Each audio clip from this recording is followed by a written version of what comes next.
আমি হয়তো এখনও অবধি দেশের জন্য কিছুই করতে পারিনি। ভবিষ্যতে জানি না যে আমি কোনো দিন দেশের কোনো কাজে লাগবো কি না, কিন্তু আজ তোমাদের দেখাবো আলিপুর জেল মিউজিয়ামের লাইট অ্যান্ড সাউন্ড শো, যেটা দেখে তোমরা হয়তো কিছুটা বুঝতে পারবে যে এই দেশ স্বাধীন হওয়ার পেছনে নিঃস্বার্থ পরিশ্রম ছিল, যার ফলস্বরূপ আমরা আমাদের স্বাধীনতা পেয়েছি। তাই ভিডিওটাকে স্কিপ না করে অবশ্যই গাইস, এইটা হচ্ছে প্রদর্শনী কেন্দ্র বা এক্সিবিশন হল। এখানে আমি আসিনি, ঠিক আছে, মানে এত বড় মিউজিয়ামে আমি এই একটা জায়গা স্কিপ করে গেছিলাম। এই জায়গাটা কিছুটা এরকম, এখানে দেখো ধান গম সব কিছু রাখা আছে এই যে। আর এইখানে বলে সুন্দর সুন্দর পেন্টিং আছে আগেকার দিনে, মানে স্বাধীনতার যুগে যে পেন্টিংগুলো আছে সেগুলো এখানে পুরো লাগানো আছে।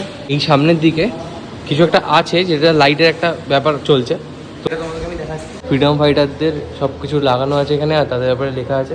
এই যে লেখাগুলো, বাবার নাম, ভিলেজ, সব কিছু, মানে পুরো ডিটেলস, সবার ফটোর পাশে সবার ডিটেলস এখানে লাগানো আছে। ধন ধন্য পুষ্প ভরা আমাদের বসুন্ধরা, তাহার মাঝে আছে দেশ এক, সকল দেশের সেরা। ও সে স্বপ্ন দিয়ে তৈরি সে দেশ, স্মৃতি দিয়ে ঘেরা। এমন দেশ কি কোথাও খুঁজে পাবে না কখনো, সকল দেশের লাগে সেজে আমার জন্মভূমি, সেজে আমার জন্মভূমি। মেন মিউজিয়ামের ভেতরে ঢুকে তো ছিলাম আমরা, কিন্তু এতটা দূর আসিনি আগের বার। তো এখানে এখন চলে এসেছি। তো আজকে পুরো আমি খুঁটিয়ে না দিয়ে দেখছি যে কী আমি মিস করে গেছি। তো সবার আগে যেটা দেখলাম যে মেন মিউজিয়ামের এতটা ভেতরে আমি আসিনি, আমি এসেছিলাম ওই সামনে অবধি, যেখানে ওই স্ট্যাচুটা আছে ওই অবধি আমি এসেছিলাম। তো আজকে এইখানে এলাম, আর এখানে একটা রুম পেলাম, সেটা হচ্ছে যেটা বাংলার মহিলা স্বাধীনতা সংগ্রামীদের প্রতি আমাদের শ্রদ্ধার্য, মানে হচ্ছে এই রুমটা, রুম নম্বর 207। চলো এই রুমটা একটু ঢুকে।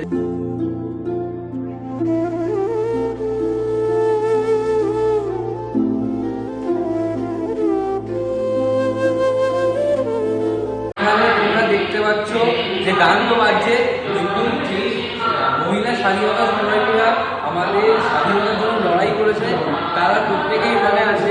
সবার আগে এখানে আমার সিস্টার নিবেদিতা থেকে শুরু হচ্ছে, তারপরে মাতঙ্গিনী হাজরা, সরদা দেবী চৌধুরী, সরোজিনী নাইডু, প্রায় সবাই আছে এখানে। তো আমি একে একে তোমাদেরকে দেখিয়ে দিচ্ছি একটু রাউন্ড করে, তোমরা দেখে নাও।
তো ভালোই হলো যে সন্ধে হয়ে গেল, কারণ এখানে লাইট অ্যান্ড সাউন্ডটা আজকে দেখবো।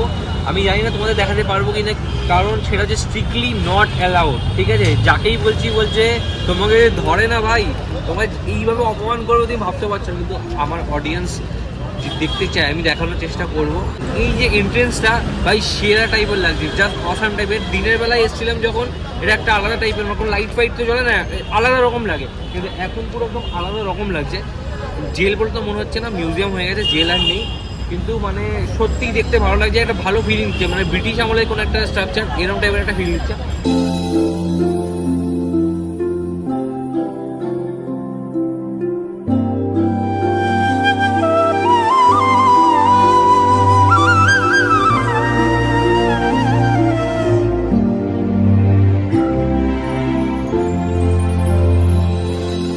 ধন ধন্য পুষ্প ভরা আমার। हाँ, एक गहरी शांति छा रही है मेरे जख्मी दिल पर। लगता है जैसे मैं देख पा रहा हूं श्याम सुंदर श्री कृष्ण को। मेरे चारों तरफ वो है, वासुदेव कृष्ण। वही रक्षा करेंगे, वही मुझे रास्ता दिखाएंगे। अंग्रेज सरकार का गुस्सा ये एक काम कर पाए। मुझे मेरे ईश्वर मिल गए, मुझे मेरे ईश्वर मिल गए।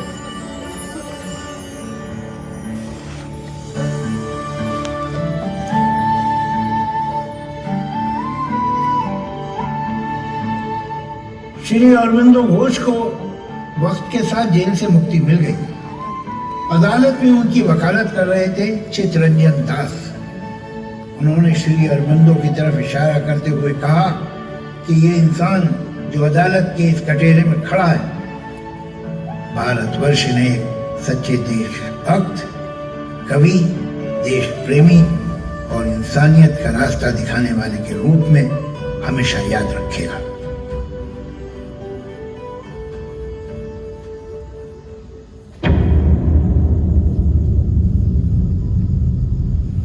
क्रांति की लहर पूरे देश में फैल गई थी। अंग्रेजी हुकूमत के खिलाफ इनकलाबी नारे लगाने वालों की आवाज ज्यादा से ज्यादा गूंज रही थी, और इन्हीं आवाजों को दबाने के लिए 1906 में शुरू किया गया एक नया अलीपुर सेंट्रल जेल बनाने का काम।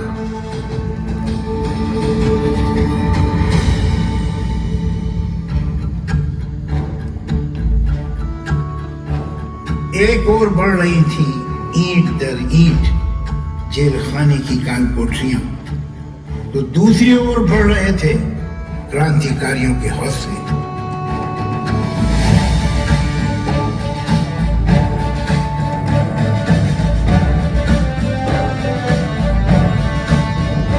सन 1913 में यह तहखाना पूरी तरह बन के तैयार हो गया, और इसकी चार दीवारियों पर जोशीले क्रांतिकारियों के जत्थे बंद कर दिए गए, जिनके सीनों में धधक रही थी आजादी की आग, और होंठों पे गूंज रहे थे आजादी के नगमे।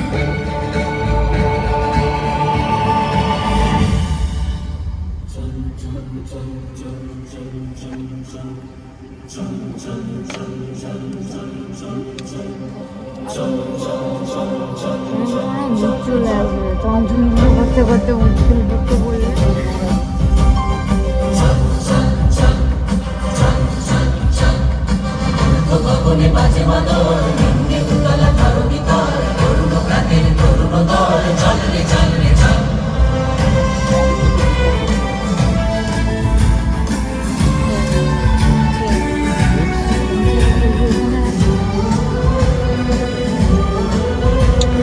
তোমার যেটা ভিডিও না করতে পারলে হয়।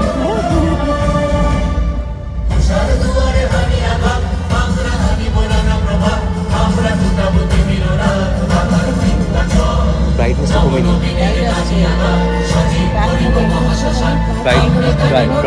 ব্রাইটনেস কমে ফ্ল্যাশটা অফ করে দিই। যাতে করা না জানিও না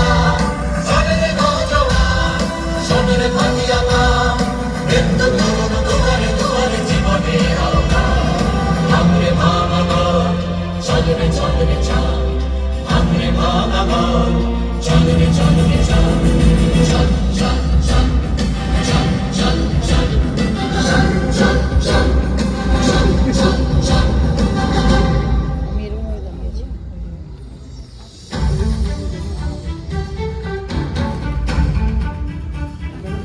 1 अगस्त 1920 महात्मा गांधी ने असहयोग आंदोलन यानी नॉन कोऑपरेटिव मूवमेंट का ऐलान किया। अमीर, गरीब और हर वर्ग ने विदेशी सामानों का बाइकआउट शुरू कर दिया। घर घर में चरखे चलने लगे और सच्चे हिंदुस्तानियों का लिबास हो गया स्वदेशी खादी। स्वराज पार्टी के देश बंधु चित्तरंजन दास ने विलायती कपड़ों का पूरी तरह से बहिष्कार करवा दिया था और फिर उनकी ओर आया देश प्रेम के आदर्शों और आजादी के जज्बे से भरपूर एक नौजवान, सुभाष चंद्र बोस। सन 1921 में चारों तरफ प्रिंस ऑफ वेल्स के आगमन की धूम थी, मगर सुभाष चंद्र बोस ने आम इंसानों को संगठित किया और प्रिंस ऑफ वेल्स के आगमन के खिलाफ खड़े हुए। सुभाष चंद्र बोस को गिरफ्तार करके अलीपुर जेल में डाल दिया गया और कुछ दिनों बाद चित्तरंजन दास भी गिरफ्तार होकर इसी जेल पे आ गए।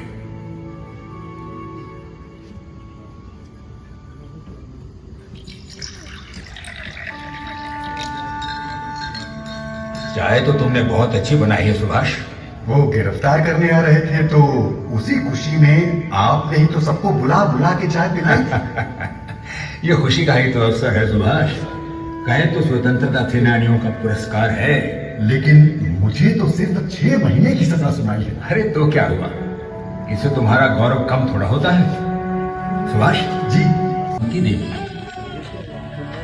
माँ प्रणाम। जीते रहो सुभाष, जीते रहो।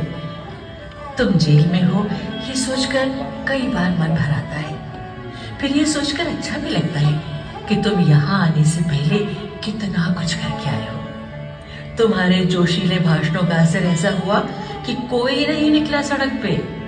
ठीक है, पर बड़ी बात इस आंदोलन को लेकर लोगों की प्रतिक्रिया है। आंदोलन के असली कारीगर तो वही है ना। अहिंसा का मार्ग तभी सत्य होता है जब हिंसा को पूरी तरह त्याग सके। और अंग्रेज हमें कायर समझेंगे और हमसे नहीं डरेंगे। काश इस जेल की दीवार में एक छोटी सी दरार होती तो मैं उस दरार से बाहर निकल जाता और भेष बदलकर फिर से सुलगा देता असहयोग की चिंगारी। कौन जानता है आजादी की राह कौन सी है, कहाँ खत्म होगी ये राह कौन जानता है। हम तो बस तैयार रह सकते हैं।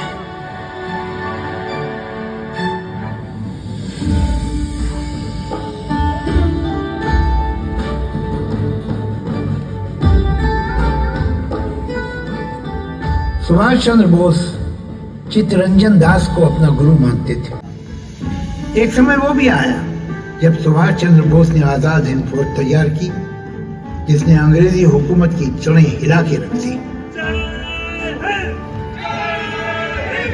उनके जय हिंद का नारा सारे देशवासियों के दिलों और होठों पर हमेशा हमेशा के लिए बस गया। 16 जून 1925 को देश बंधु चित्तरंजन दास ने दुनिया को अलविदा कह दिया। पूरे देश में शोक की एक लहर दौड़ गई। गांधी जी कह उठे, चित्तरंजन दास अनगिनत खूबियों के मालिक थे, पर साथ ही उनकी जबान पर, उनके दिल में बस एक ही ख्याल था, देश की आजादी।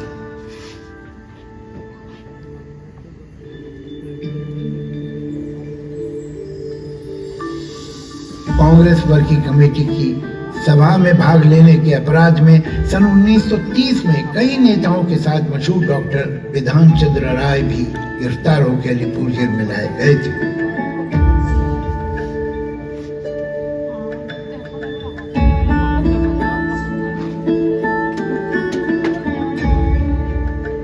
उन्हें 6 महीने की जेल हुई थी।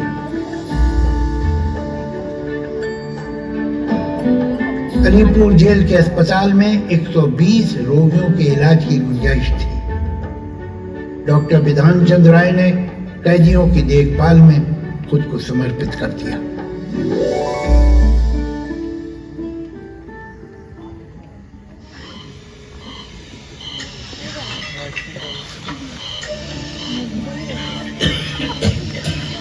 Good morning doctor Roy. बीमार लोग तो आपकी राह देख रहे हैं। विजय, अस्पताल के काम ने मुझे जिंदा रखा है। हाथ पैर चल रहे हैं और स्टेथोस्कोप को कान से लगा रखा है। लोगों के दिल की धड़कन सुनने के लिए नहीं, दिल की आवाज सुनने के लिए। ये लो, एक और गया। वही बीमारी, बुखार और उल्टी। विजय, रात को नींद कैसी आई? मेरा कुछ नहीं होगा डॉक्टर साहब। ये खांसी तो अब मेरी मौत के साथ ही जाएगी। बुखार तो उतर गया। देखो जरा सीने का हाल। पलट जाओ, पलट जाओ। सांस लो जोर जोर से। ठीक होके भी क्या फायदा होगा डॉक्टर साहब? तुम्हारी उम्र अभी कम है विजय। जिंदगियों को बचा लिया। डॉक्टर बीसी रॉय को पूरा देश प्यार और श्रद्धा की नजरों से देखता था।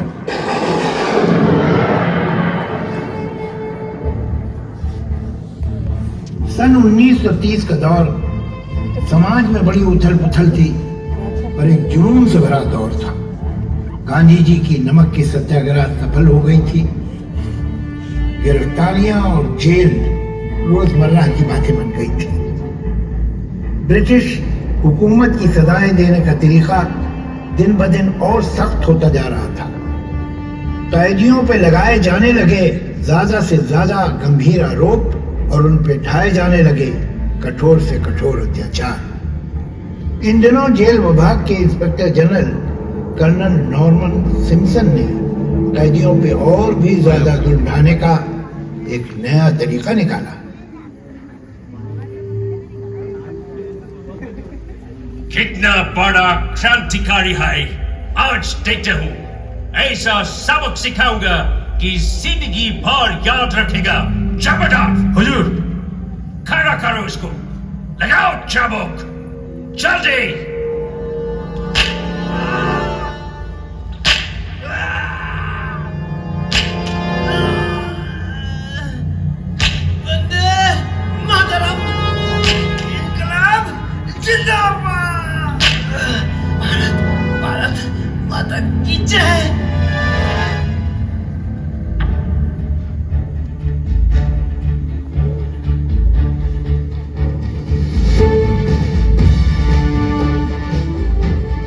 दिसंबर की भरी दोपहर में सुभाष चंद्र बोस के नौजवान वॉलंटियर्स विनोय कृष्ण बोस, बादल गुप्तो और दिनेश चंद्र गुप्तो ने पूरी बेखौफी से राइटर्स बिल्डिंग में घुस के सिम्पसन को मौत के घाट उतार दिया।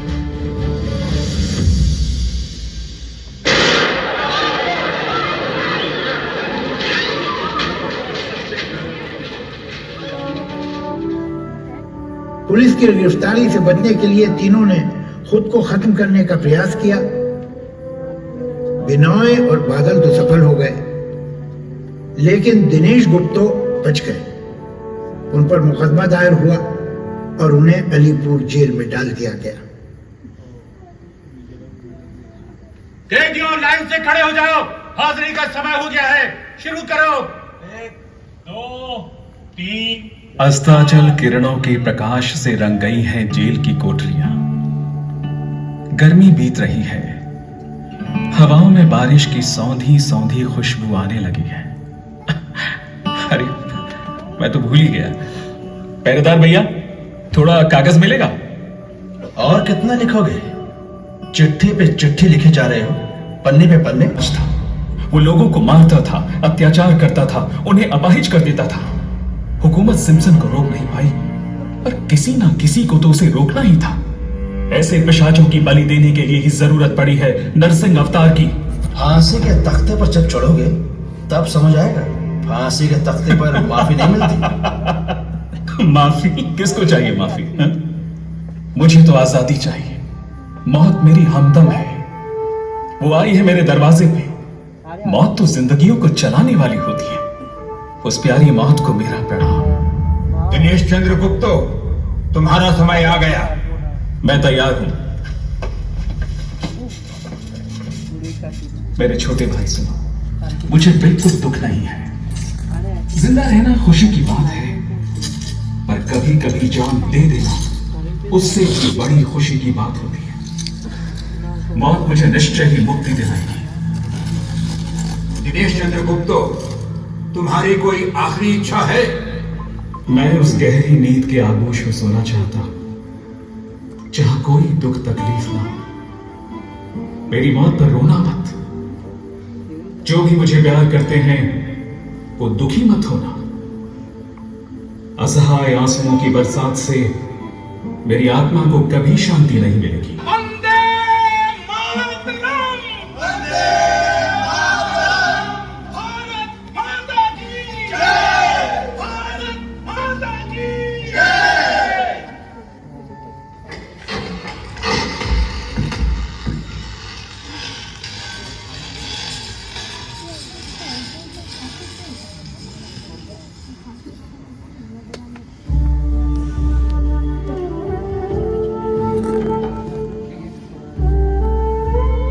जुलाई 1931 की सुबह दिनेश चंद को फांसी के तख्ते की ओर ले जाया गया। बारिश की छुटपुट बूंदों में वो बड़े शांत कदमों के साथ फांसी घर की ओर चल पड़े। कैदियों की नम आंखें उन्हें देख रही थी। ऐसा लग रहा था कि जैसे सारे जेल का माहौल उन्हें विदाई दे रहा हो। 19 बरस के इस नौजवान को फांसी दे दी गई।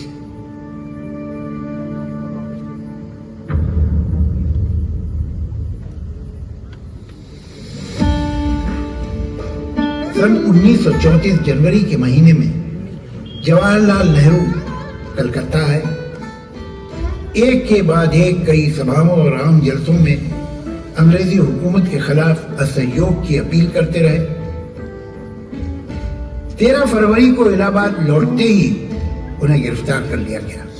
उन पर देशद्रोह का इल्जाम था। उन्हें 2 बरस की सजा सुनाई गई और अलीपुर सेंट्रल जेल भेज दिया गया। पंडित नेहरू को 10 फुट बटा 9 फुट की एक छोटी सी कोठरी में रखा गया था। कोठरी के बाहर था एक छोटा सा बरामदा और उतना ही छोटा आंगन।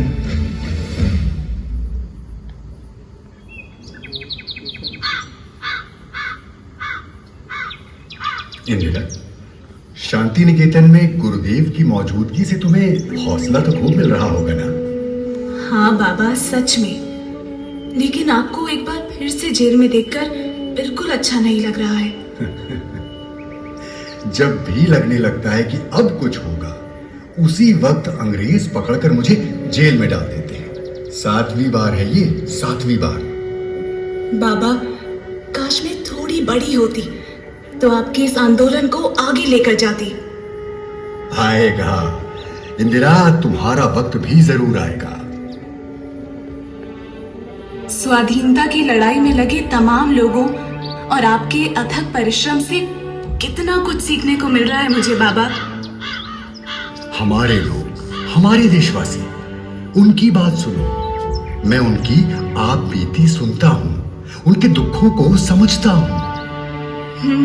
आप ठीक ही कहते हैं बाबा। कलकत्ते की सड़कों पर देखती हूँ सभा, जुलूस, अनगिनत लोगों की भीड़। ये लड़ाई उनकी अपनी है, खुद की। देश के आसमान पे, इसकी हवाओं में गूंजने लगी है एक मधुर झंकार। हर कोई अपने दिल में इसे महसूस कर रहा है। लोगों को पता चल गया है कि आजादी बस आने ही वाली है।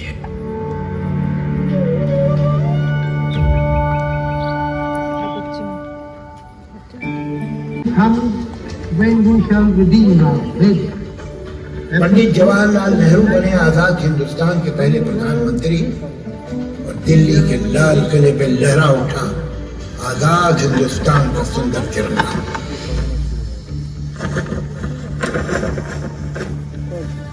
जिन बलिदानों और उसूलों पर हमें आजादी मिली थी, हमारी सबसे कीमती धरोहर है।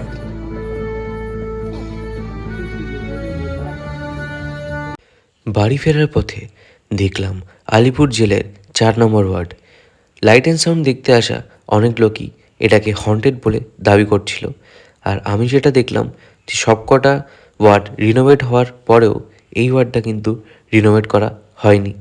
আর বলার মতো কিছু নেই, সব কিছু ডিটেল সব কিছু যা যা এখানে আছে দেখানোর মতো সব কিছু তোমার সাথে আমি শেয়ার করে দিয়েছি। তো আর সেরকম কিছু শেয়ার করার মতো নেই। এখন চলে যাও বাড়ির উদ্দেশ্যে। আর দূর থেকে কি সুন্দর লাগছে ভাই, মিউজিয়ামটা দেখো একবার, জাস্ট অসম লেভেলের লাগছে। তো লাস্টে বলতে যাই ভিডিও শেষ করার আগে যে শুধু ভিডিও দেখে এনজয়মেন্ট নিলে হবে না, এখানে এসে একবার অন্তত ঘুরে যেও। আর এখানে সব কিছু একসাথে ঘুরে যেও, একটা দিন সপ্তাহে একটা দিন টাইম নিয়ে এসো আর একটা দিন পুরো এখানে স্পেন্ড করো, তোমাদের জাস্ট অসাম ফিলিং হবে। আর লাইট অ্যান্ড সাউন্ড শোটা কিন্তু দেখতে একদম ভুলো না, কারণ ওটা যদি না দেখো তোমরা ভিডিওতে যতই দেখো, ভিডিওতে তো হাফই দেখতে হবে, কিন্তু ফুল যদি না দেখো তাহলে একদমই মজা পাবে না। সত্যি গায়ে কাটা দেওয়ার মতো লাইট অ্যান্ড সাউন্ড শো করেছে, আর অনেক খরচা করেছে আমাদের সরকার। তো ঠিক আছে, আর সেরকম কিছু বলার মতো নেই। আজকে ভিডিওটা এখানেই শেষ করছি। যদি ভিডিওটা ভালো লাগে ভিডিওটাকে লাইক করো, কমেন্ট করো আর সবার সাথে শেয়ার করে দিও, সবাইকে দেখার সুযোগ করে দিও। দেখা হবে নতুন একটা ভিডিওতে, নতুন কোনো জায়গায়, নতুন কোনো কন্টেন্টের সাথে। ততক্ষণ সবাই ভালো থেকো, টেক কেয়ার, টাটা।